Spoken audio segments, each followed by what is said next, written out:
just to say welcome to everybody. Thank you for joining us on this Sunday afternoon. So this is the second in a series of political education talks that we organised in Hackney North, particularly Adam and I from Brownswood. We had the Slavery and Capitalism, which was very relevant. Adam,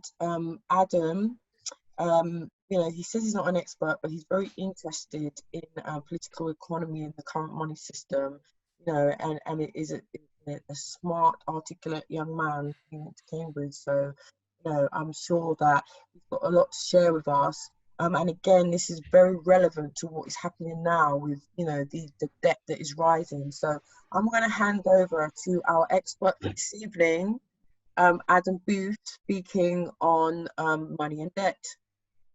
Okay, thank you very much, Lucy. I'm going to share my screen so that we can get a little PowerPoint slide up.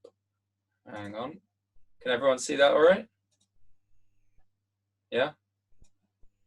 I can't tell. Yes, yeah, I can see that. Excellent. Yeah. All right, cool. Well, yeah, thanks for coming along. And yeah, like Lucy said, I'm not an expert in this, but in terms of academic or kind of you know, education. But I've been reading a lot on people like, this is Keynes's general theory here. This is Marx's Capital, and then a recent book that's come out called The Deficit Myth by a woman called Stephanie Kelton, who's an advisor to Bernie Sanders, or was kind of Bernie advisor in terms of economics. And all of these people have very interesting things to tell us about, you know, how the money system works. And I think, as Lucy says, it's very relevant to today in terms of, you know, we are seeing this big crisis in the economy worldwide. There's a lot of questions over, you know, how we're going to pay to get out of what could be a depression, what that'll mean in terms of like the government debts, what it means in terms of the money system. And so I just want to kind of look at all of these things and draw upon some of the ideas that I've just mentioned. So if I can, right, okay, so this shows you a bit about basically what the crisis is looking like. It's basically a history of unemployment since the Second World War in the US, and you can see in the right-hand corner a pretty massive increase in unemployment to record rates. Basically what we're seeing is a return to the Great Depression or to Depression-style kind of unemployment levels, and that reflects obviously the general crisis in the economy worldwide, not just in the US. In terms of what it looks like in Britain, you can see the effects of the Great Recession, as it was known, the 2008 crash here. Unemployment went down, although, as we know, it didn't really go down. It was kind of hidden a lot by you know, massaging the figures and a lot of low paid kind of precarious work. But nevertheless, now unemployment benefit claimants have shot up massively. So again, we're seeing a bigger kind of crisis in terms of the economy than you had in 2008, 2009. And to carry on, sorry, just trying to, here we go. This is the kind of impact on the national debt of, you know, these kind of crises. This goes back 200 years now. So this is the long-term picture of what national debt in the UK, government debt, looks like as a percentage of GDP. So in terms of how much we produce every year and how much debt we have relative to that. The big peaks are just after the Napoleonic Wars, after the First World War, after the Second World War. And this doesn't go up to quite the modern day, but you can see an increase starting up again since 2008. And this is actually shot up in the last few months. GDP to debt in, debt to GDP in Britain now is over 100%. So, and that's continuing to rise on the back of obviously all of the measures that the government's taking to try and get out of this current crisis. We should say in the US, there's huge amounts of money being pumped into the system in the US. There's $6 trillion have been added in the last few months in the US in terms of money and debt. That's about 25% GDP being injected in by the government. And that includes about 2 trillion in government debt and another 4 trillion or so in like money that the Federal Reserve is pumping into the economy. In the UK, the crisis is particularly bad. I saw one statistic that said in April alone, there was a fall of GDP of 20%. And in fact, Britain is predicted to be the worst of all the advanced capitalist countries, of the OECD countries. Britain is predicted to fall by 11.5% in terms of GDP this year. And that's without a second wave. If there is a second wave, it could be 14% they're predicting. So this is quite a severe crisis, as you can see, and very extreme measures are being taken to try and resolve it. Now, as I said, one of those things is to actually increase the money supply. So one thing governments do is borrow money to actually spend, but the other thing they can do is obviously create money as well through central banks. So in the US, you have the Federal Reserve. In Britain, we have the Bank of England. And this shows you basically how the money supply has increased over the last 20 years or so. And again, you can see some big increases in 2008. There was a lot of money pumped into the system. One of these lines is the US, the other one is the UK. And then you see a big increase over the last 10 years. And what that represents is what's called quantitative easing, which is basically the central banks creating money that they would use to buy up like assets from private banks. And that expands what's called the balance sheet of the Federal Reserve or the Bank of England. And they then own those assets, but it effectively increases the money supply, or at least it theoretically should get more money into the economy to try and stimulate demand. But it actually didn't do that.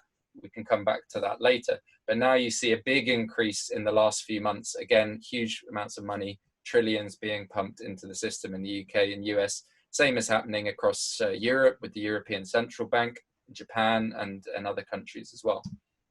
Now, to go back to give a bit of a history of money, I think that's quite important. If we're going to understand the money system today, it's important to go back and look at the history of it. And obviously the Bible teaches us that the love of money is the root of all evil. And I think a better way of putting it is from the ragged trousered philanthropist, that kind of Bible of the labor movement. And the protagonist in the ragged trousered philanthropist, a man called Frank Owen, who goes around kind of preaching about the virtues of socialism.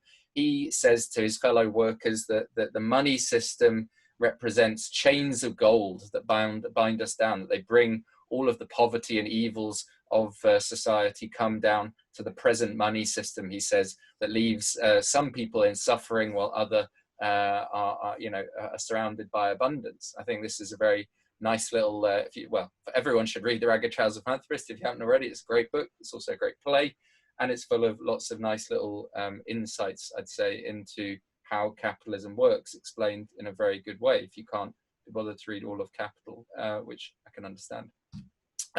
Now, what does this represent? This is the very origins of money and the money system, actually. This is Babylonia in thousands of years BC, the dawn of civilization. And what you're seeing on the right there is one of these tablets that they found, which basically is like the earliest form of mathematics, earliest forms of numbers. And those numbers actually represented financial transactions. It was actually in Mesopotamia, in early kind of society, that you had the beginnings of banking, where basically these temples were where the kind of economy was organized from in these kind of city states. They actually lent out money and indeed also took in kind of things. People would store their wealth at these temples, and then they would actually even get interest on it, and they could also borrow at interest. And so the earliest forms of accounting, basically of mathematics, derived from this very early form of banking that you see in Mesopotamia, right at the beginning of civilization. So the idea that there was, that banking and finance is something just associated with modern day capitalism is false, actually. It goes right back to the beginning of civilization. There was no coins at that time. It was just a system of debts. It was a system of accounting. It was associated with the needs of society's production. Now, later on, you get the developments of coins, which begins around about 6th century BC. We think maybe in Greece, but it might have also been Turkey. I think it arises in various different places at similar sort of time, but it's associated with the rise of trade, with the rise of basically producing things for exchange, commodities, and it's basically around Mediterranean where you have the earliest forms of kind of commodity exchange and trade taking place. And it's basically a way of enabling trade. People could exchange the things they produced for these coins that were recognized and could be then transferred, along large distances. So it's a way of basically transferring wealth across large distances, representing wealth, basically. That's really what money is about. It's a representation of value, a way of allowing kind of the exchange and trade of goods to take place. And it's actually even at this point that you see the emergence of an international banking system. On the back of the Roman Empire in particular, you had banks forming where people could exchange different currencies from different states, and these would be recognized as legitimate, and it was again a way of facilitating international trade. And what do I want to go on to next? So that's early forms of currency. Now, a lot of that system of international trade collapsed with the collapse of the Roman Empire. You had a kind of descent into lots of local kind of regional currencies, these kind of feudal kingdoms. And it only really, the money system internationally only returned as you had the dawn of capitalism. So this is here a representation of some bankers in Italy, and it's around Italy, around the merchant kind of city-states like Venice, that you get the rise of modern day kind of banking, where you had these merchants who would exchange money, who would trade money, who would lend it out. And again, usury was something going back to the beginning of beginning of society and finance and money. But here it starts to re-emerge on a bigger scale as you have these merchant families that basically can allow the facilitation of trade across the whole of Europe and beyond. And in fact, before you had this, you had, as I said, these kind of feudal kingdoms where they would have these coins, but they would often, what was called debasement would take place. So basically the amount of actual wealth in the coins would gradually be reduced. There wasn't so much actual gold in these things, and coins became more and more a representation, a symbol of value, rather than having any real value to themselves. And that paved the way for the idea of paper money, and today where we have like digital money, where, you know, money isn't something tangible, it's just numbers on a screen. So you can see how there's been this evolution of money to be something very symbolic, and it's not really about holding actual wealth, it's about representation of wealth. And as I said, here you have the re-emergence of this international banking system. And in fact, it's where we get the word bankrupt from. It's derived from Italian, and it means basically to break a bench. That was because the bankers sat on these little benches in the square, and if they ran out of money, then you broke the bench that they were sitting on. That's where the word bankrupt comes from. And it's also around this time that you see the beginnings of national debts, basically the rise of national debts taking place. Because actually these merchant bankers and the early capitalists that are around them, they basically lent their money to the nation states that were forming, to governments, to the monarchs of the day, in order to fight their wars and so forth. And that was really the beginning of the idea of national debts. And this is where you then get the kind of modern system as we know it today. In terms of this is the Bank of England, and it was the first example of a central bank. It's formed in 1694, and it wasn't actually originally at its present location, which is pictured here. It was somewhere else. I actually don't know where, but it was somewhere else. And basically what you had is all these private bankers who are lending out money, grouping together and demanding that they become basically the monopoly issuer of currency, that they have a monopoly right to print currency. And basically what it was all these bankers who were, you know, lending the state money and then we're seeing the debts kind of defaulted on, basically. You know, the kings and queens would not pay back these debts, and the bankers said, well, look, we're not going to lend you anymore unless you give us some power. Basically, it really represented the rise of the capitalist class kind of taking power into their own hands, and basically these private banks then became the central bank, the main public bank.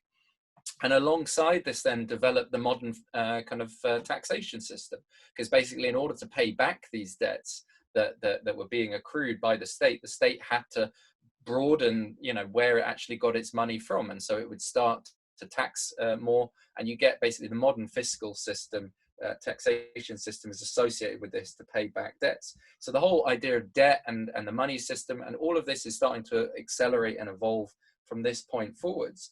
And this is where you get Marx actually said that the only thing held in common by any country is its national debt under capitalism. And I think that's very true, that today, you know, we don't have nationalization of any industries, but we do have this big thing that weighs down on all of us, which is the national debt, which you could say is really a way of filtering money from, you know, the whole of society into the hands of the capitalists. And because it really raises the question, basically, of you know, why we have these debts in the first place. You know, why are we having to borrow money rather than taking it directly? Now, to carry on this is going back to a similar graph that I showed before, but with a few bit more information added to it. And again, it shows you where the national debt has really come from over the years: the Napoleonic Wars, the First World War, World War II, the post-war boom. Here you can see the debt is decreased. That's because there was a lot of economic growth, because there was also a lot of inflation, actually. So if your debts are denominated in a certain currency, and if that currency then loses its value, then your debts kind of go away. So there was actually a lot of inflation in the post-war period that basically eroded away debts, similarly to after World War I, actually. But you see debts remain quite high in the whole interwar period. And then we have the financial crisis and debts suddenly going up there. And now you would see obviously another big peak at the end here. And I think the question that really flows from this is, well, who do we owe this debt to? What does it actually mean to have this national debt? And that's where I want to get onto this graph, which shows you exactly who owns the UK government debt. This one's actually from a few years back, so it's the rough proportions have probably changed a bit. But just to outline what some of these different bits are, okay, overseas investors. So there's people abroad, obviously coming in, buying up government debt. Actually, first of all, I want to go back and say, what does it mean to actually have this debt in the first place? Where does it come from? What does it mean?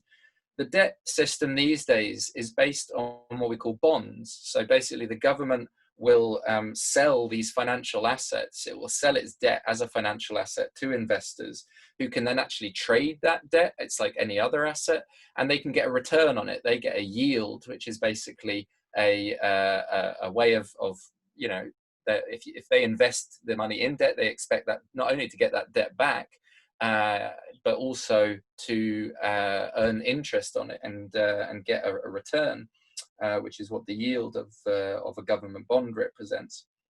And so governments will auction these bonds out, and the demand for them will determine the yield and the price and so forth. Now, this is basically showing you who owns the government bonds as of 2017. And what you can see is that, as I said, the biggest chunk is investors within Britain. So insurance firms, pension funds will buy up these things in order to get a return for pensioners, but also for investors more widely. Overseas investors who are looking to also get some sort of return out of government debt. The banks and the financial sector buy up a lot. Then asset purchases of the Bank of England. So that's things like quantitative easing, basically, where the central bank has printed money and then bought up debt. But only quantitative easing is where the central bank buys up assets from other private banks. Whereas here, what we're talking about is basically where the central bank has printed money and then directly bought government debt, which is what they call monetary financing. And we'll come on to that in a minute, because that's basically a big thing that's happening right now. But what you'll see is households own a very small proportion of the government debt. So basically, the vast bulk of it is the private sector, right? It is businesses, it is capitalists basically buying these things up as an investment and looking to make money out of it. And this one here that I talked about in terms of the central bank buying it, if the central bank prints money and buys government debt, that's basically printing money in order for the government to spend, and that's what we call monetary financing. And that is what and there's a modern theory going around called modern monetary theory, and that's basically what they advocate. That's what this book, the Stephanie Coulton one, advocates, is saying in countries like the UK and the US, where the government has control of its own currency, it should print as much money as it needs to in order for the government to spend on the things it does. Now, with all of this stuff about debt, as I say, the big question that's raised is, well, if the people buying up this debt, the people lending money effectively, that's what's happening here. It's the lending of money and then them getting it back with an interest, only it's painted as buying an asset that then has a return, because obviously big people with money, they can put their money in different places. They can buy a property, they can buy shares and things like that. But here they're choosing to buy this particular asset that gives them some sort of long-term return. The obvious question that's raised is, well, why don't we just take this money from the rich investors in the first place? Why do we have to be borrowing it? Why is the government borrowing it and then paying it back with interest? Why isn't this money taken, directly? Why borrow when you could tax? And I think the obvious question, the obvious answer really to that question is, well, that's how capitalism works. Is if governments try and tax the rich, then they will move their money out of the country and they'll refuse to invest it. And this is what they refer to as a strike of capital, basically, where the financial markets, if they see there's a threat to their money, then they will just withdraw it out of the economy. And this is very real. This is actually, you can see lots of articles in the last 5 years where there was reports that all the big investors were pulling the money out of the UK even because of Brexit on the one hand, but actually even more so, a lot of them were saying they were pulling the money out because of the threat, they perceived threat of a Corbyn government. So you actually had this in advance of a potential left-wing Labour government. A lot of investors were pulling their money out of the country in this kind of way. And it just shows you, how these things work in reality, that the economy is ultimately a political question. And you saw the same thing actually happening in 1931 when we were in the Great Depression and there was a Labour government in 1929 elected. By 1931, it was being told by the bankers, if you don't carry out austerity, then we're going to withdraw all our money out of the economy. And so there was, again, this threat from the financial system refusing to fund any more government debt and instead demanding austerity. And that's why you saw a national government in 1931 where Ramsay MacDonald broke the government and actually joined up with the Tories and Liberals in order to carry out this austerity program. So let's move on. Now, this is the two people I was mentioning earlier, Marx and Keynes.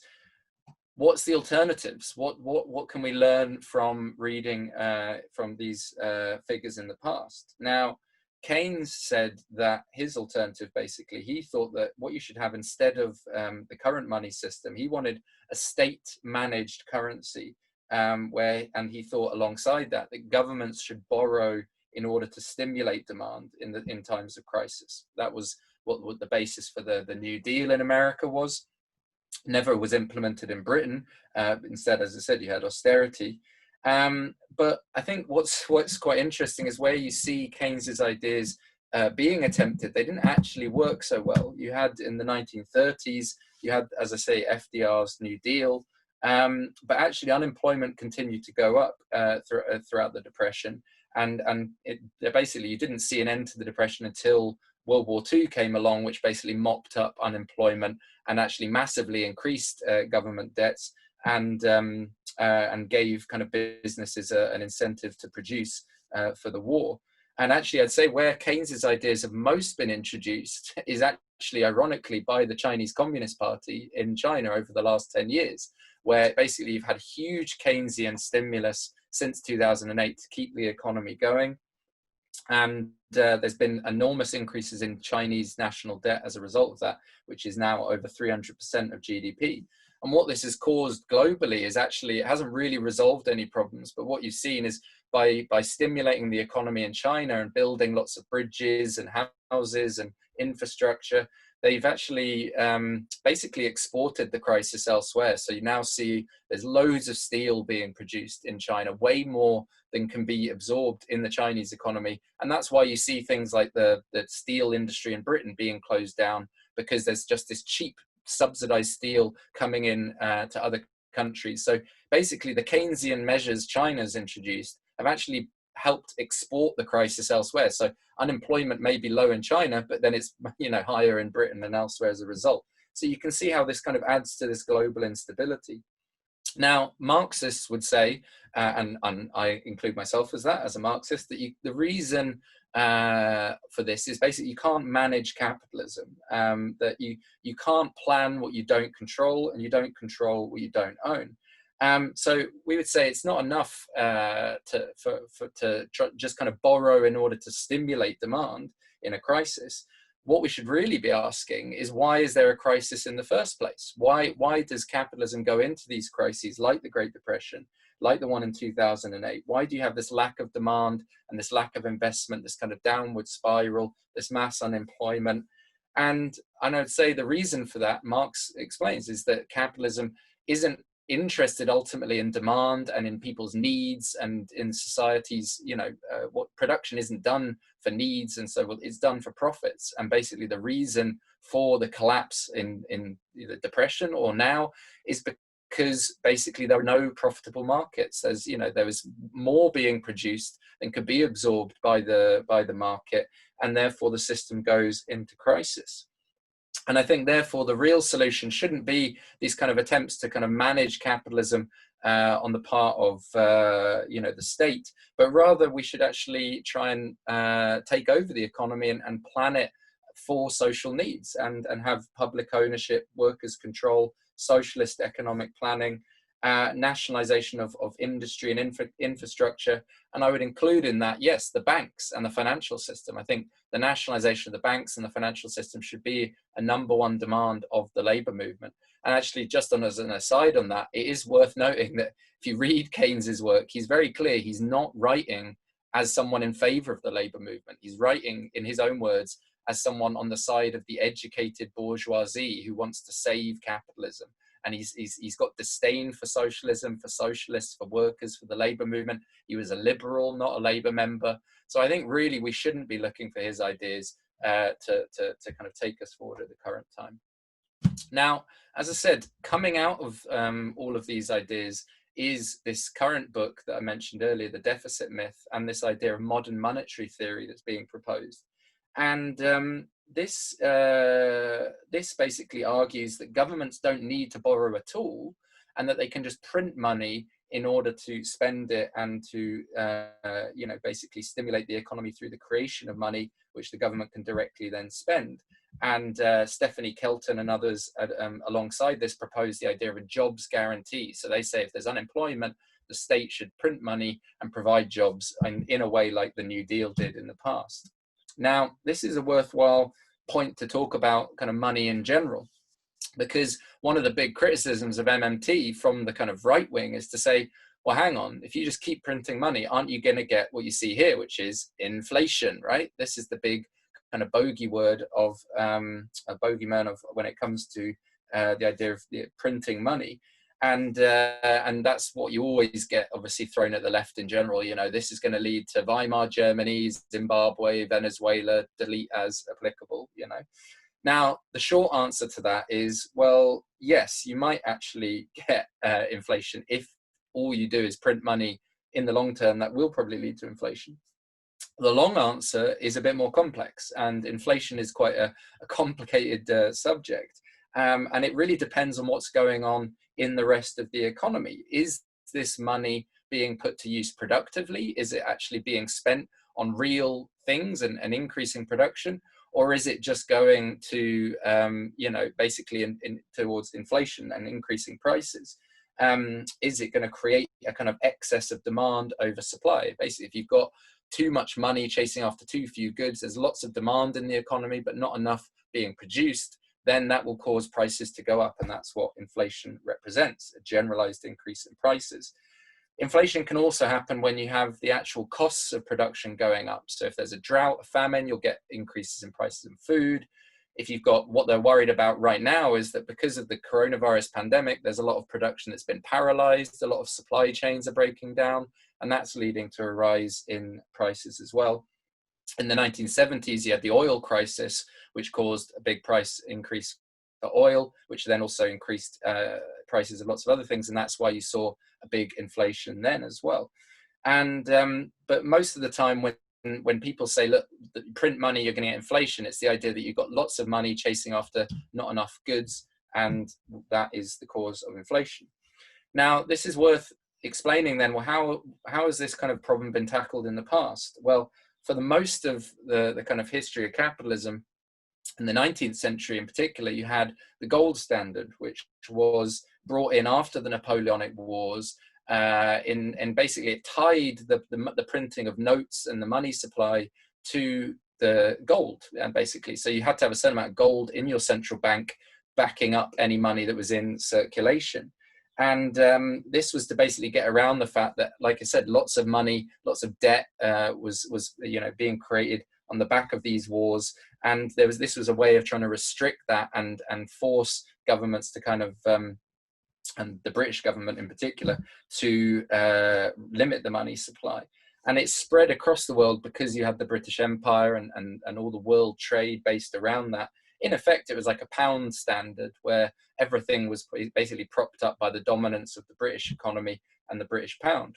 Now, the gold standard first collapses in World War I, when basically different governments come off it because they want to print money in order to spend to save the economy during the war. And then it was actually brought back after the war because basically the bankers all had these big debts pegged to a certain amount of currency, to a certain valuation of the pound.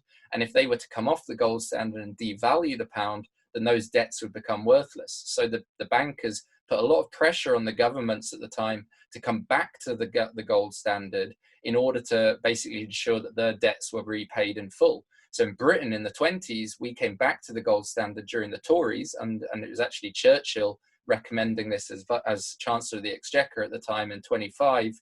And that was really the reason behind a lot of the industrial struggles you saw at the time, because in order for these debts to be repaid and for the pound to be competitive, for British industry to be competitive on the gold standard, there had to be a huge attack on the working class. And so that's why you really see the general strike of 1926, because there's all these attacks on wages to make British workers pay for British industry to be competitive. Now, finally, you have the Great Depression. This is the Wall Street crash being represented here in 1929. And that's when the gold standard completely unravels. And again, all the different countries come off it in order to print money and help their banks. Now, this was then replaced after World War II by the Bretton Woods system, which was kind of pioneered by Keynes and others in the negotiations in Bretton Woods in America in 1944. And basically this was where all the world's currencies were pegged to the dollar, which was the main currency now because US capitalism, US imperialism was so dominant. And that then was backed up by 2/3 of the world's gold in Fort Knox. This then collapsed in 1971 under Nixon, because basically America was printing a lot of money over the 60s and 70s to pay for things like the Vietnam War, the Korea War, and that led to basically tension where they needed to inflate the currency, and it became unsustainable. So ever since then, we've had, in the 1970s, we've had what are called floating currencies, basically currencies that aren't fixed to anything, but can float, the value of them can float against each other depending on the demand for those currencies. So if one country is exporting a lot, then it will have a lot of demand for its currency, and the price of that currency will go up and it'll be very strong. If there's not much demand for your goods, then the price and the currency will go down.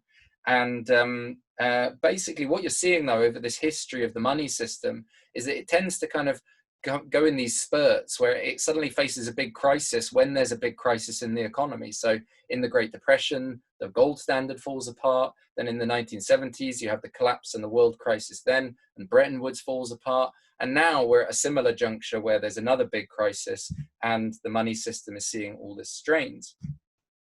Now, I think to go further into explaining how the money system works, this shows you where money actually comes from. Now, the central banks create what's called the base money supply. They can kind of print a certain amount of money. But what's important is that the majority of money actually comes further down this chain here. So MB is the money base system from the central banks and the coins that are in circulation. But then at M1 and M2 and M3 are the money supply expanding because banks themselves, private banks, create money. And the majority of money actually is created in this way. It's called fractional reserve banking. It first came in the 17th century. And it's basically the fact that the banks produce the majority of their money through loans to businesses and households. And you can see that here, basically, this is the money supply in Britain, I think. I'm not sure. Over the last 150 years or so.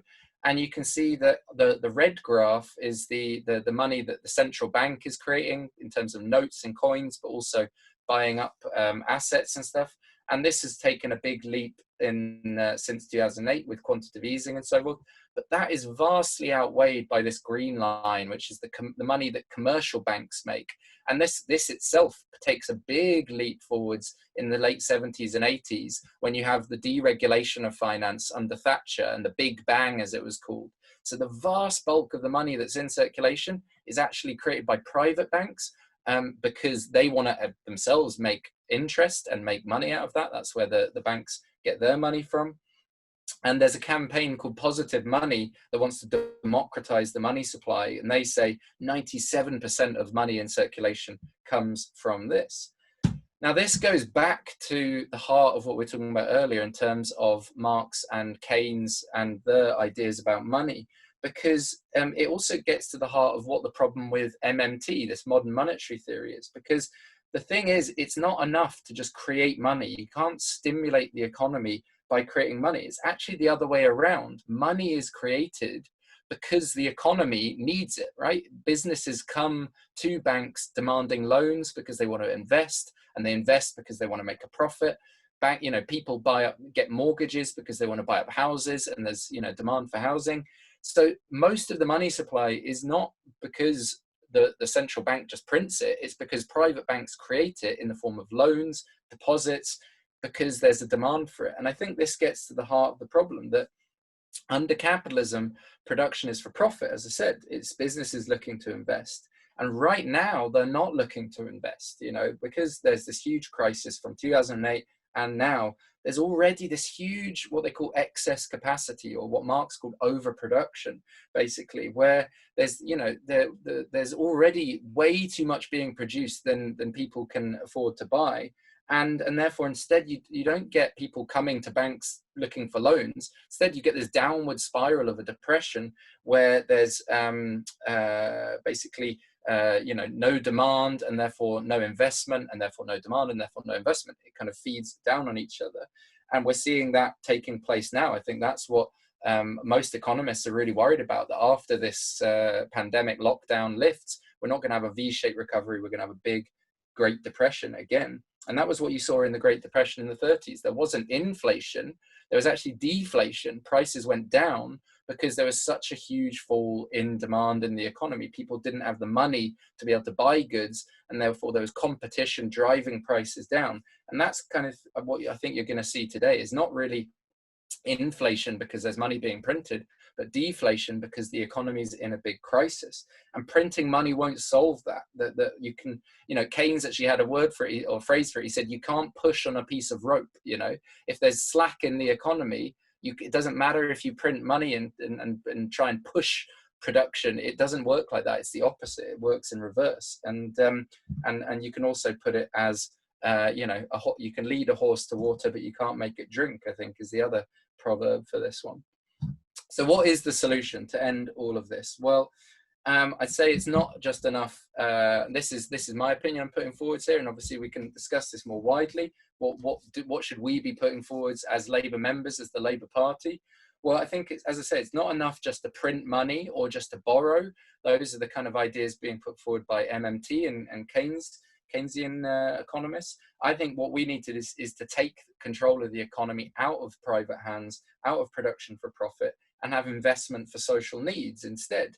And that should start, I'd say, rather than just printing money from the central bank, we need to take control of the banks, the private banks, nationalize banks, have a national bank, a public bank, where we can control the money supply and direct financial resources to where they're needed. You know, in order to have a Green New Deal, for example, a socialist Green New Deal, where we take control also of you know, public-owned energy companies and so forth, so we can actually invest in green energy and also in construction companies to insulate homes and all these sorts of things. I think what we need is that kind of socialist planning, starting with the nationalization of the banks.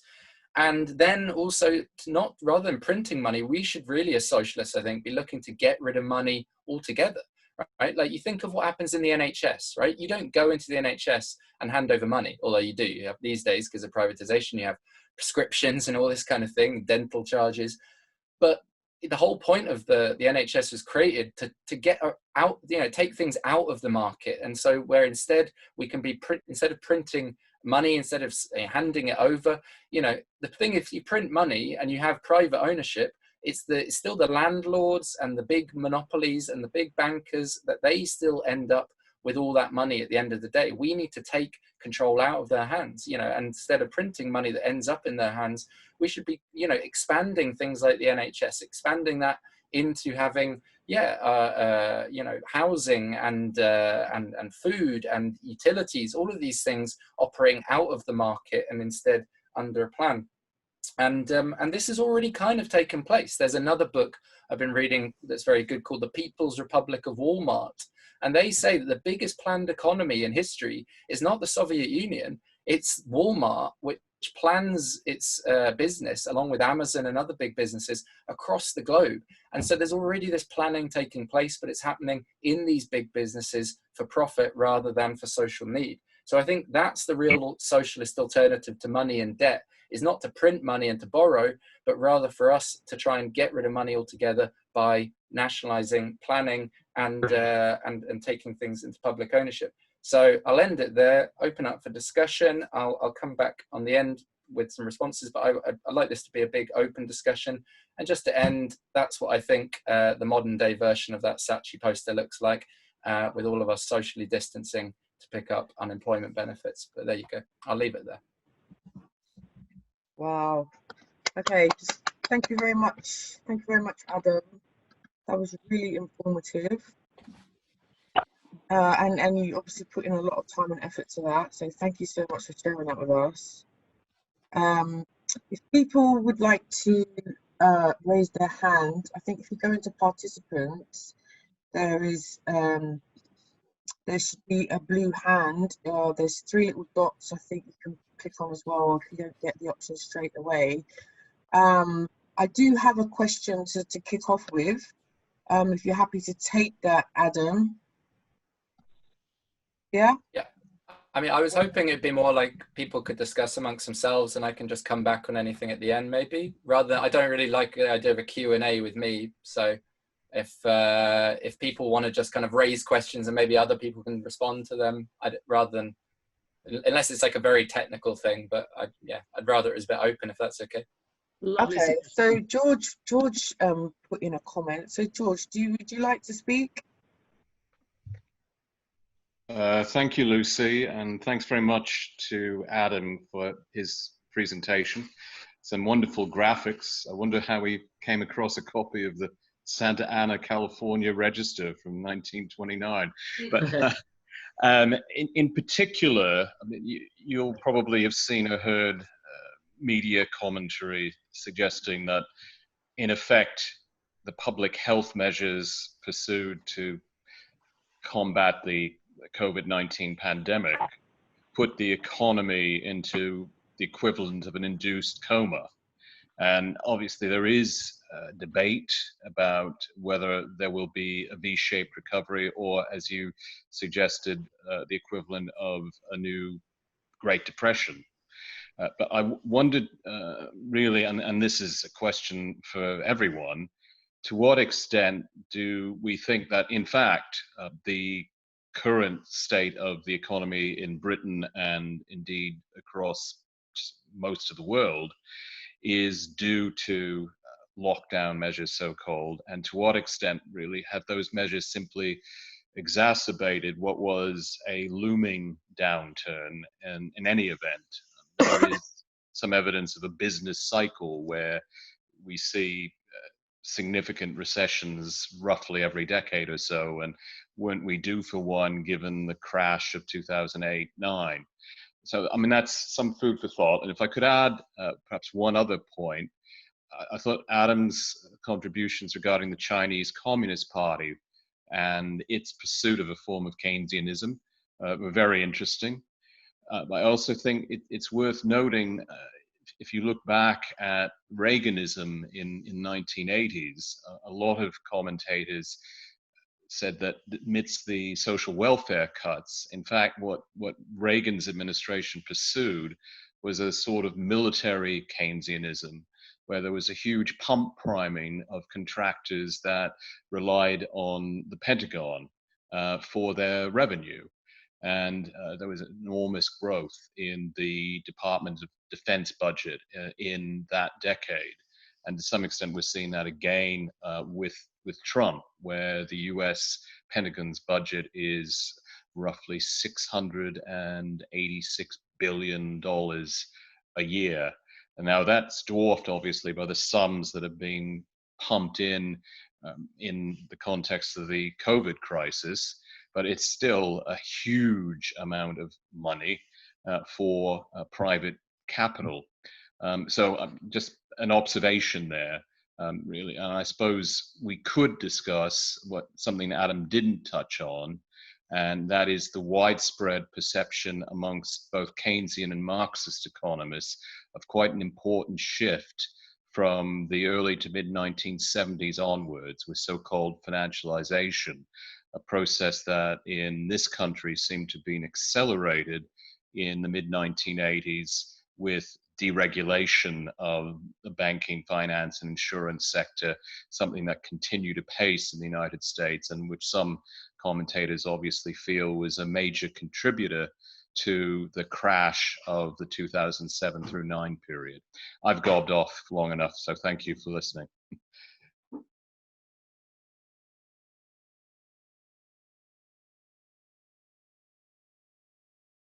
Sorry, I was just muted. Yeah, Adam, please respond to that. I don't know, like I said, I think it'd be better to if people kind of came in and just I don't there's nothing to respond to that. I think they're all interesting points. Okay, well, I was just wondering if what you would say about that shift in the 1970s and 80s. I feel like the deregulation of financial flows and that kind of mid-80s international kind of connection through Live Aid, I felt like that was, like a real serious change that obviously, went on and led to deeper consequences. I'd be interested to hear what you had to say about that. Pauline, your hand is up. Do you want to come in? Yeah, I mean, it's in relation to the issue of the financialization. Now, I suppose one of the things that I'm sort of interested in is the way that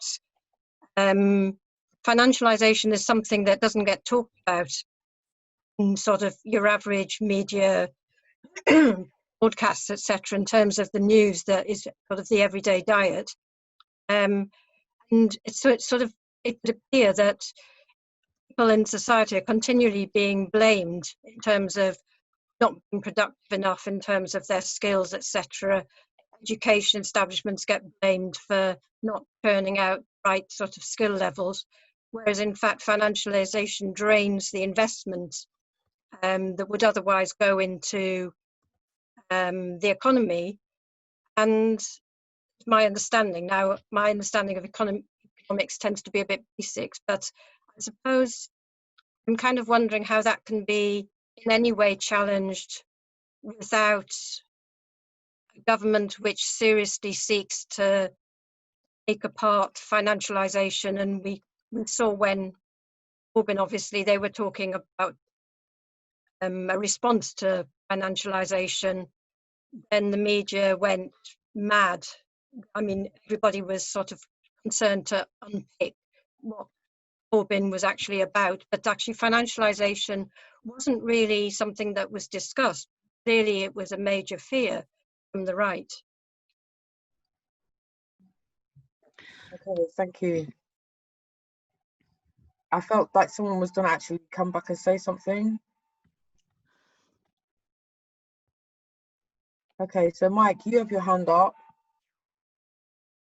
You need to unmute. Right, yeah, a couple of things. One is that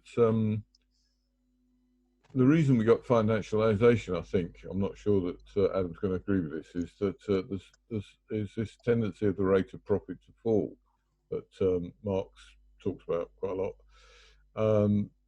Because companies can't make money making things, they end up, and in fact, because they've been doing quantitative easing, there's a lot of money sloshing around. It's kind of created an inflation in share prices, things like that. So you make more money trading on in Mickey Mouse shares than you can actually making anything. So I think that's one of the key reasons for the sort of financialization of everything. But I think for us in the Labour Party, we've got a real problem, because the solution to, I mean, we're hurtling towards a kind of environmental Armageddon as well, aside from crisis. So these are two really, really serious problems that are not soluble within the confines of capitalism. But you know, but we know from Corbyn really that it's not sellable, or it's very difficult to sell a kind of, you know, we need to get rid of capitalism sort of prospectus, you know. So I'm not quite sure. I don't know what the solution is, but I think that's, for me anyway, that's the problem facing us, sort of thing. That's it. Oh, thank you. Okay, go on, David.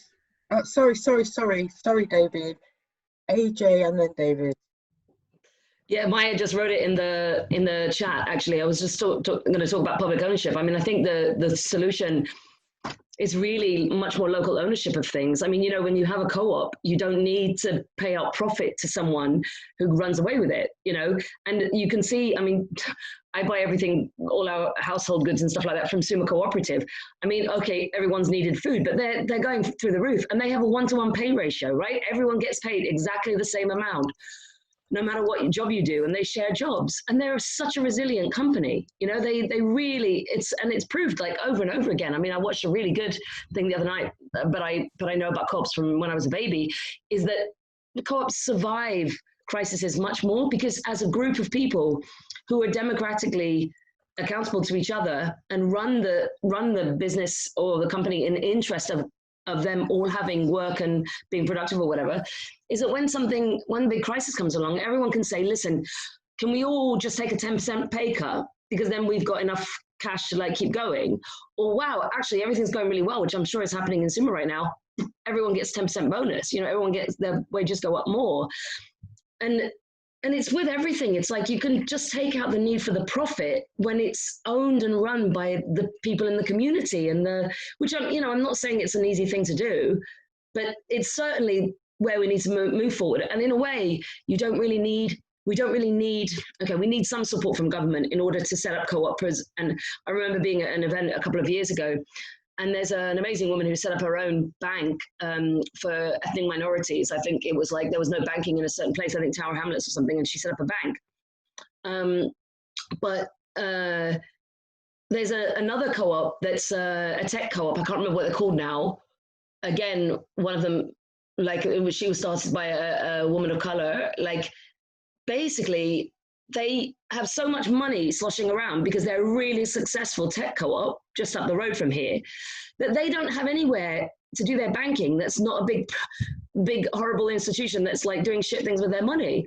And actually they have all their assets frozen by HSBC because it was such a large amount of money. They were like, there's no way this co-op could be making this much money, which was bullshit because of course they did. So they had to like work for a week to like prove that was their money in order to get it out. So, you know, you don't have to be a commercial business with like investors and that to make it work, you know? I mean, really, you know. All right, that's my rant over.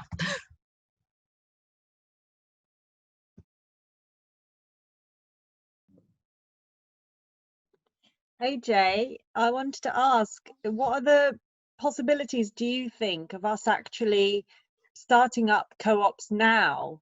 Because we've got a pretty kind of significant membership here. Is this something like some direct action that we could actually take now? And in what areas do you think it would be useful? Well, I mean, I don't really know what would be most useful, but I remember like hearing about on Broadwater Farm, they set up their own shops in the end, like on the estate, right? Instead of having other people coming in and making money, they employed their own, the people living on the estate, which, you know, helped improve things. I mean, certainly for me, I've wanted to do it for ages, set up a food co-op, just so that people aren't having, in times where I'm helping run the Castle Food Service, where we distribute, you know, meals to anyone who needs it within, and groceries to anyone who needs it within the 2 mile kilometre of the Castle Climbing Centre on Green Lanes. And we're seeing the need for our service increase, not decrease, as the lockdown is easing.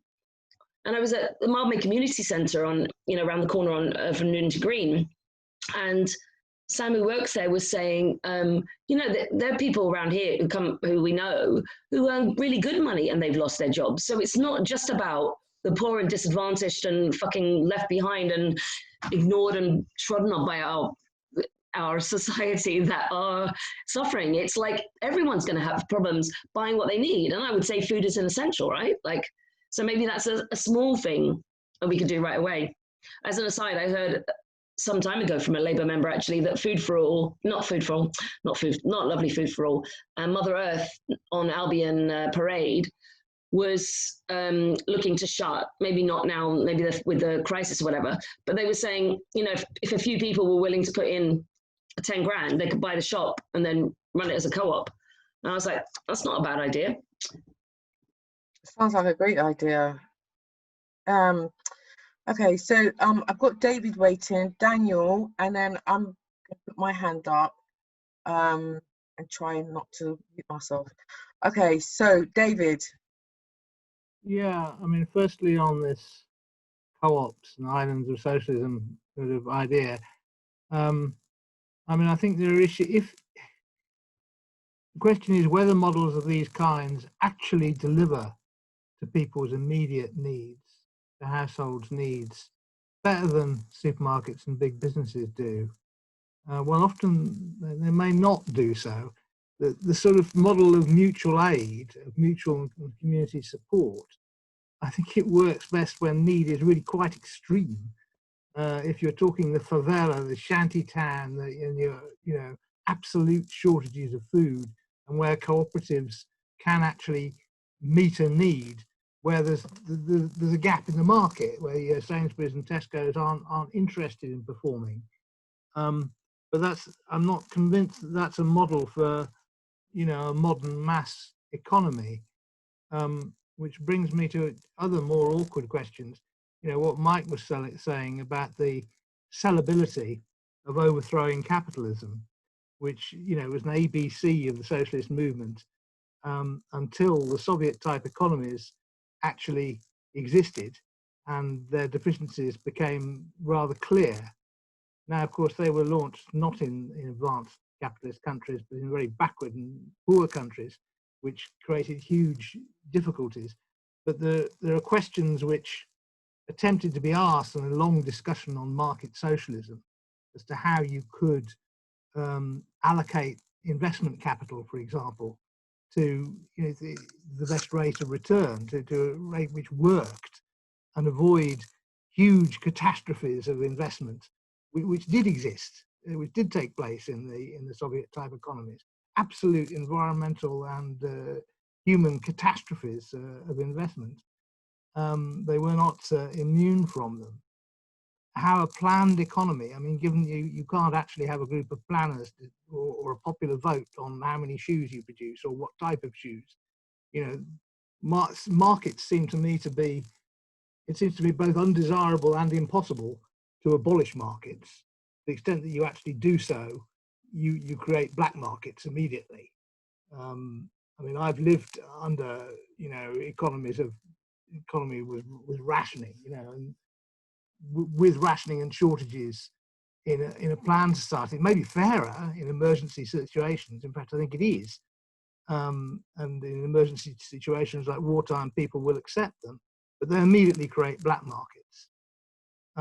So you have to have an attractive model of socialism, has to have a degree of personal freedom, and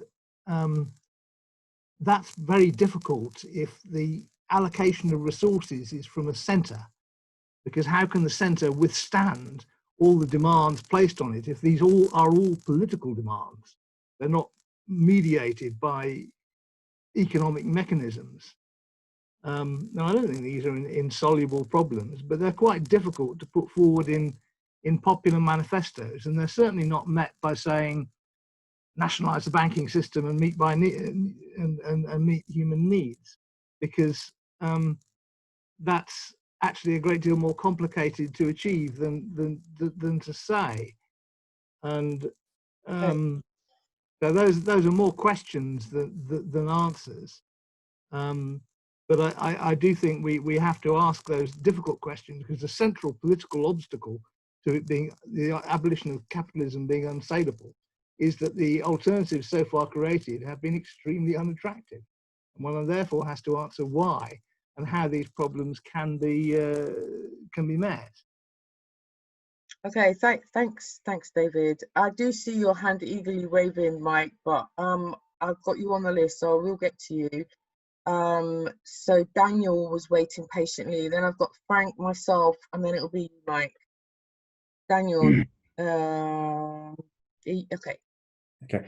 Yeah, I think I don't think personally that cooperatives are a solution to any of the problems of capitalism, because they exist within the context of capitalism. And I think that forces them to either be so small as to have no real effect on anything, or if they get bigger, they are obliged to behave as a capitalist firm. I used to work for John Lewis, stacking shelves, or rather Waitrose, but it's the same thing, which is technically a cooperative, and it is exactly the same as any other capitalist company. Okay, you would get a sort of dividend thing at the end of the year of like about, well, mine was pretty small because I was a part-time worker, it's like a few £100 or something, which is obviously welcome, but other than that, in every way is identical. And in fact, they use the cooperative element to deny, to refuse to recognize a trade union, because they say you don't need a trade union because you've got that. I think that obviously you get lots of nice, like very, very good small cooperatives. You might get like a bike shop run by sort of anarchist type people, and I think such a place is probably a really much nicer place to work usually, but it's tiny and it just doesn't have any impact on anything. As soon as it becomes big, it gets sucked into the logic of capitalism.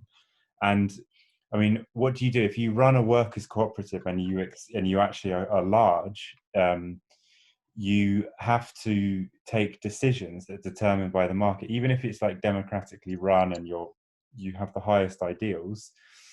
You are operating within a market, so you have to make a profit. You have to make money, and you can't just do stuff that's going to make you go out of business. If you can't pay everyone, all your workers, there's no good in that. So you obviously have to stay competitive, especially, and the bigger you are, the more intense that pressure is. the more people you're employing. And I think there would always tend to be, to any cooperative that gets big, over time it would drift away from its founding kind of ideals. And that's exactly what you saw with the Cooperative Bank, which was actually involved in a massive financial scandal in 2013. And also, like, its CEO, I think, also got involved in all kinds of other scandalous stuff to do with drugs and things, which obviously might seem like a very random thing, but I don't think it is. I think it's because it has been so long since the cooperative, as in the cooperative, that institution in Britain, so long since it had any like real connection to socialism, that it was just run by like a cynical businessman. And I think that's unavoidable, because, like, let's say you do really well, you'll then have a desire to take on more staff, right? You're doing well in the market. Okay, well, let's take on some more staff. There'll be a tendency to take on those extra staff as a second tier workforce, as an inferior workforce with less rights. And well, you're shaking your head, but I mean, like, there would be that tendency, right? Because what do you do if you then have a financial crisis in the market economy, and then you have to sack people? Who do you decide who to sack? Or maybe you decide to cut everyone's wages. Whose wages do you cut? That you are submitted to all the same pressures that any other capitalist company is, and at best you'll be like marginally better to work for, but that's like a tiny difference. And also, such firms are, to be honest, they can only ever be relatively minor, because they can't be floated on the stock exchange. It's very hard for them to raise capital, because they have they have to be owned by the workers. So like, investors don't want to invest, or they can't invest in that kind of company. So they're very rigid, and they're very sort of cumbersome companies. And that's why you don't see any major companies in the world that are cooperatives. So I think that the ideals of like workers' democracy that you have in cooperatives are exactly what we need. But I think we need to get rid of the market. And that means socially owned, publicly owned companies, or they wouldn't be companies anymore, you know what I mean? Nationalizing things on a big scale. If you don't do that, then the workers' cooperatives, history has shown that all the existing cooperatives are either minuscule, or they're virtually indistinguishable from other capitalist companies, I think. Okay, thank you for that. Now, I know you would like to come back, AJ, but I'm just gonna go to a couple more people, and I'll try and come back to you. So I think it was my turn to speak. So I found the presentation really interesting, Adam. You know me, I'm on my history quest, and yeah, I just, you know, when you were talking about the Romans and that, it kind of brought that question to my mind, you know, because very often when we're talking about things, particularly around the Western world and that, things very much start at Rome. You know, and I know that there was, you know, intricate international trading links, you know, that were established and that were, you know, crushed and raised. So I just kind of was thinking, is that right, or is there more? Do you know what I'm saying? Like can we Kush, and you know, like Sheba was kind of like renowned 1,000 years BC. There must have been some form of exchange, and you know, like, anyway, so that was the first thing. The second thing was, you know, like when you were talking about exchange rates, I was just thinking about Mansa Musa, and you know, like when he went on his pilgrimage to Hajj in the 14th century, how, you know, the gold that he brought with him actually changed the exchange rates in Egypt.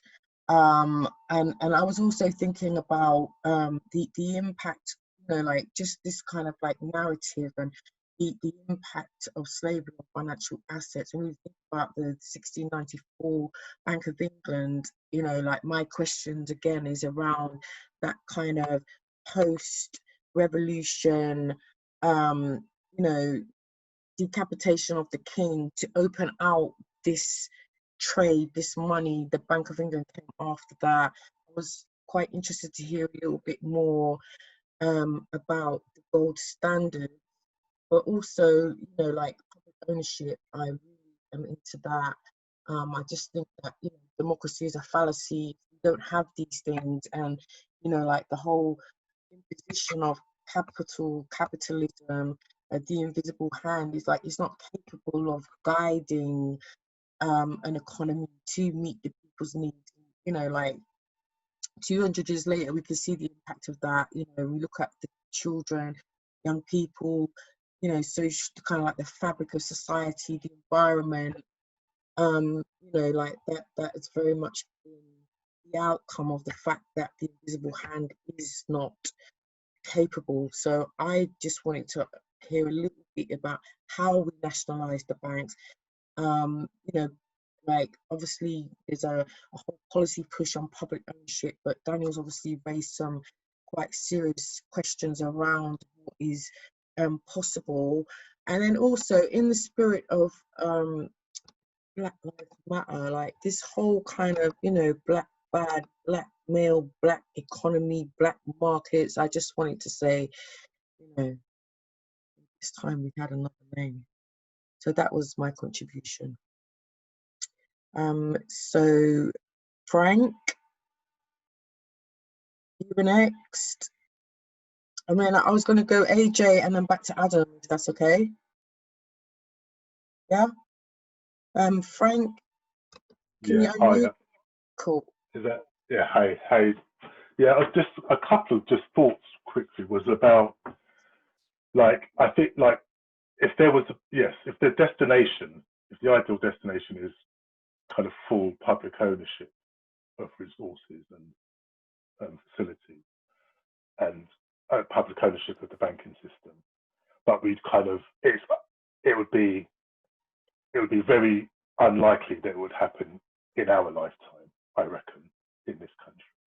But maybe there's some, what are the steps along the way in between that? And is there a space for, I mean, actually, is it more about capping profits so that there's not this kind of sky high kind of race to kind of just keep doing futures markets and just racking up all these crazy profits?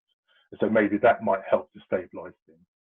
And then also, is there a space for more, so kind of much more local banks, much more cooperatively owned banking systems, that are much more local banks, so that, because maybe those large kind of corporations and those kind of big capitalist institutions will always want to try and find some way of having some connection and to earn some money out of it. But actually, if we were able to kind of much more locally empower ourselves locally, so that we controlled our own economy locally, and then that way we wouldn't be getting oppressed so much by these kind of runaway capitalist systems. Just my thought. Okay, thank you. Sorry, Mike. I said you could come in and then I ignored you. So sorry. Do you want to come in now? Yeah, you still need to prep. Okay. Yeah, all right. Yeah. Okay. We can hear you fine now. Thanks for letting me speak again. Thank you. I think one of the key issue for me about public ownership is that it's got to be very democratic, so that workers elect the boss of the factory, and then you get sort of regional elections up, and also that people are free, I think, to say what they really think, because I think one of the things in the Soviet Union was that everybody's kind of trying to please a quite rigid hierarchy. So they just said what they thought the boss would want to hear, or if they were told they had targets and that kind of thing. There wasn't, I don't think, a kind of open and critical discussion about what actually needed to be produced, or how they're going to do it, all that sort of thing. So for me, what would solve the sort of Soviet problem, I might call it, is it would be a sort of genuinely democratic ownership. I mean, it's not really a people's state if ordinary people don't get to say what they think. So. Okay, thanks. So, AJ, yeah, you just look like you really had something to say. I know that you put it in the chat, but was there just something else you wanted to add in? Yeah, I mean, there are a lot of co-op, and I'm not saying, I mean, I'm not trying to take over the world. Like, I'm trying to think of how exactly what people have been talking about is, well, I do want to change the whole world, but not take it over. but you know, it's like about changing. I just feel like the more and more we get disappointed with these leaders and the possibility of making change at a grand level, the more we need to take control of our own lives and our local communities. And like a little bit what's done in the Preston model. I mean, you know, there's pluses and minuses to that, but like, you know, you can make decisions in a local area. And I'm not saying you need a massive food co-op that's going to like run the entire food system, right? I'm talking about making sure that the money and the jobs stay in this particular area, you know, in an area, and that economy gets healthier, and that things are run on a local basis. I mean, everyone gets corrupted, right? I mean, you can, but when you look at what is truly cooperative principles, it's not about creating hierarchy and making, you know, and I know people do that. I don't, because I don't want to fucking ever be corrupted like that. But sorry about the language. But people do, but I think it's about, I don't know, I feel like we're all so jaded and we're so brainwashed by the system we live in, and quoting about systems that they tried 50 years ago, you know, and more. Like, we've learned a lot of things from then, and the world has got a lot better and the world has got a lot worse.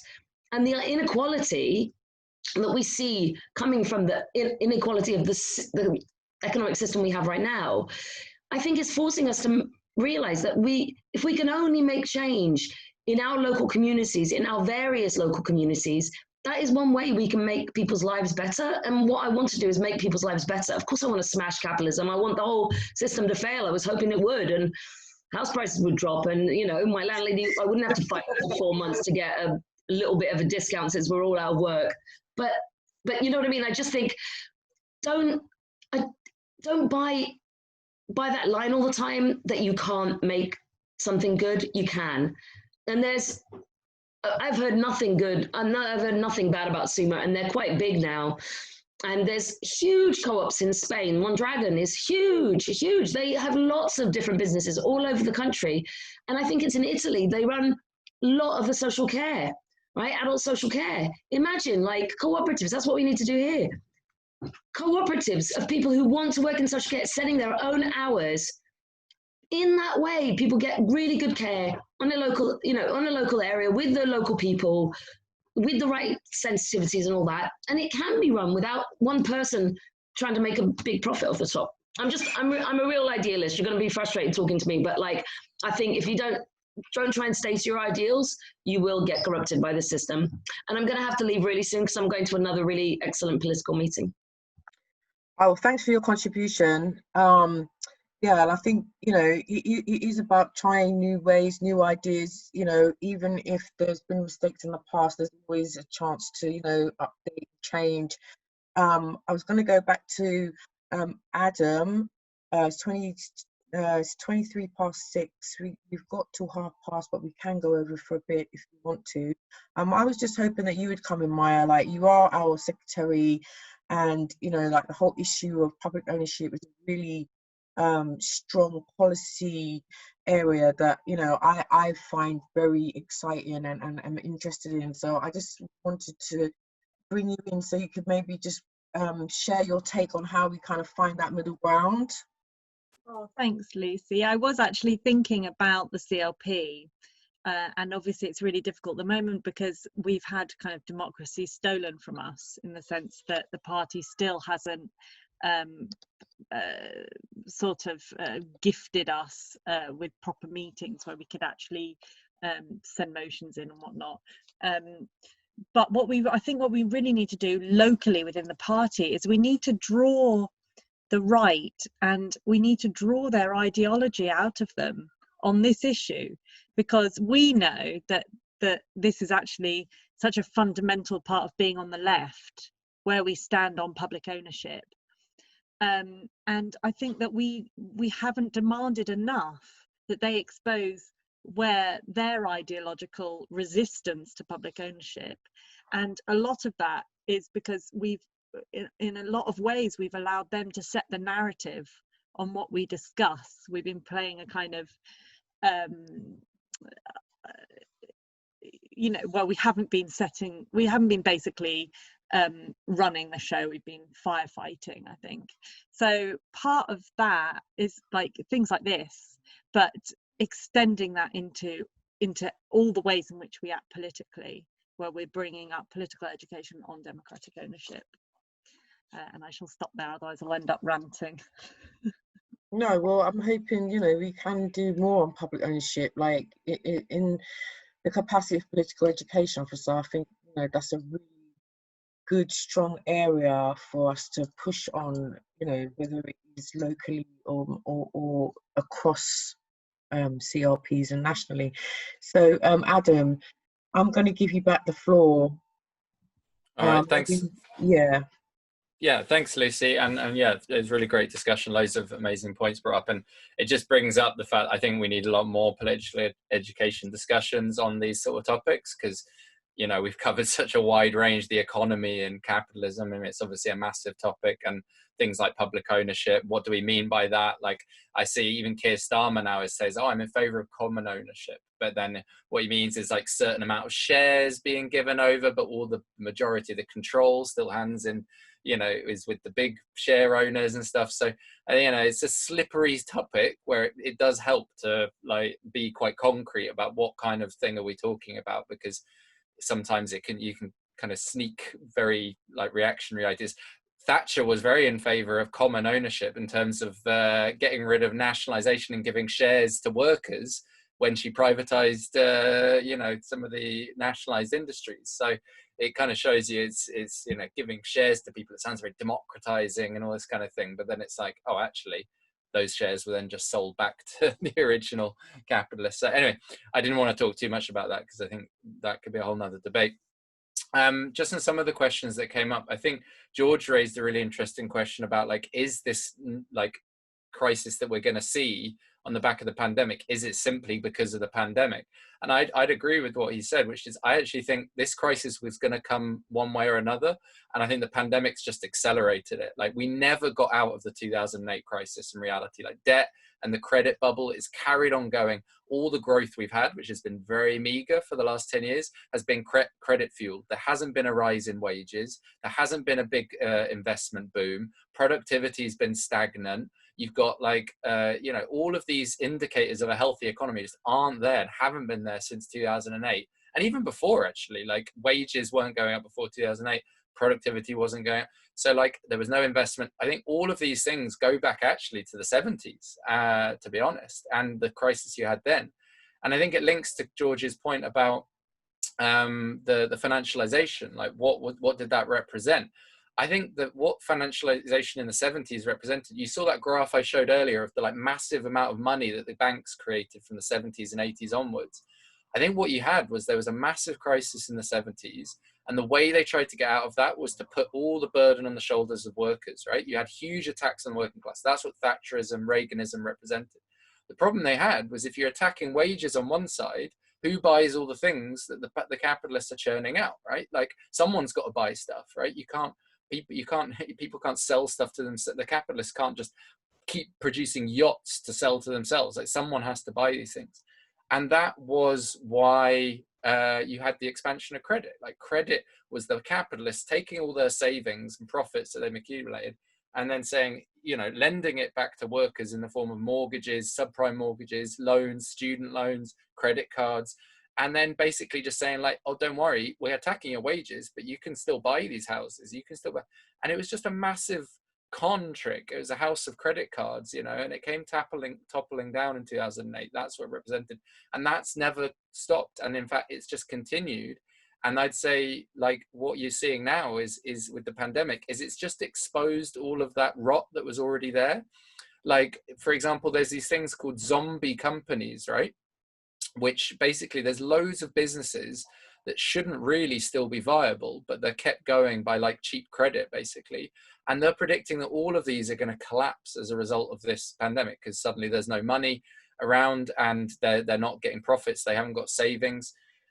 And like all of that like all of those companies have been kept like alive on a drip feed since 2008. And now they're going to suddenly collapse, but they would have collapsed one way or another anyway. I think all of this crisis that we're about to see was going to happen anyway. The pandemic's just accelerated it all and it's made it deeper and worse because it's just shut down production. But I think it would have happened anyway, in the same way as the Great Depression.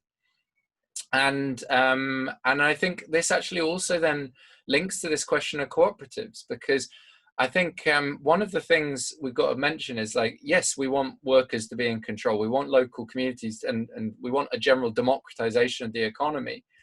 But I think what we've got to bear in mind is that these crises we see are inherent within capitalism, right? Like and unless we get rid of the kind of laws and logic that lead to those crises, it's not just enough to have workers in control, because that, like, I mean, the point was raised, like, workers will be forced to take a pay cut in these kind of things if they own a cooperative. But what happens then? Well, if the workers are taking a pay cut, then they can't afford to buy other things in the economy. And then those businesses go out of business, and then there's more unemployed people, and then they can't afford to go, and you get into that vicious cycle. And that's what both Keynes and Marx identified about Marx wasn't alive at the Great Depression. Keynes pointed out in the Great Depression, Marx pointed out in previous crises, was that capitalism gets into these situations where you don't have investment because people haven't got money, and they don't have money because they're unemployed, and they're unemployed because there's no investment. And that general dynamic, you don't get around by just switching things from workers to, being in charge of cooperatives to, whatever was there before. I think it means getting rid of the profit motive altogether and bringing in planning, right? And that brings us on to this question, well, how do you do that? And I really would recommend this book, which I'm going to show up to my camera here, if you can see it, called The People's Republic of Walmart, right? Which I mentioned earlier. It's about a history of economic planning and the whole debate about whether to plan, whether the market is more efficient, these kind of questions David talked about.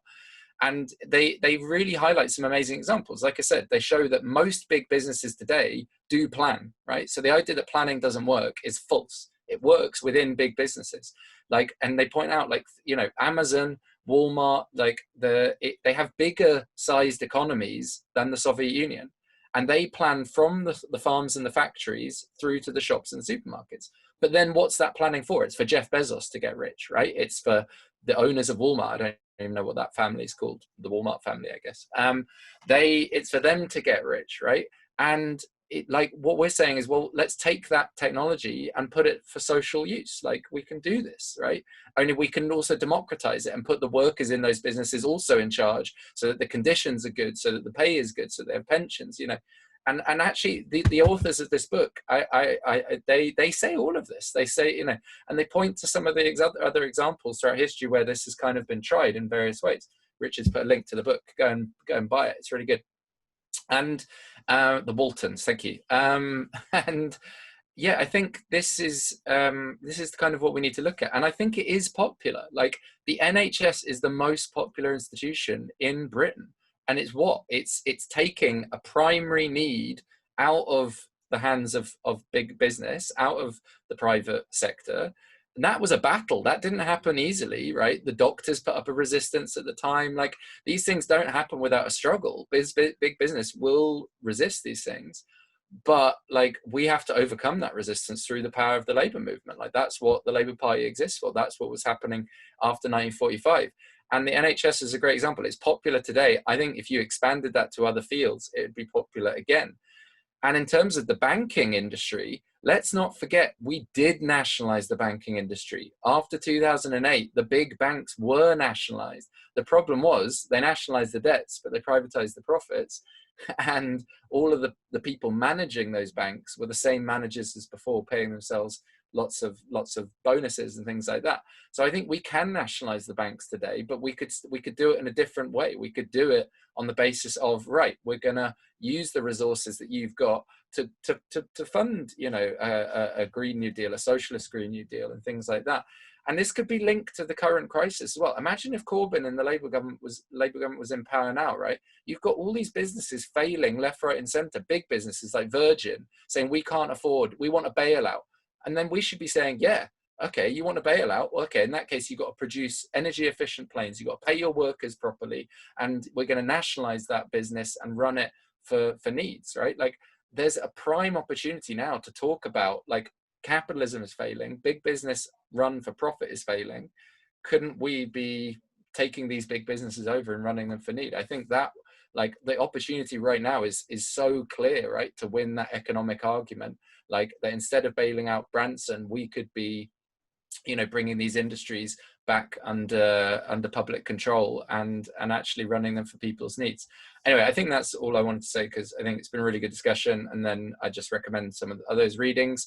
And if anyone wants like some other suggested like articles and books and stuff, I can forward them maybe some other time. But yeah, anyway, thanks everyone for coming. It's been a really great discussion.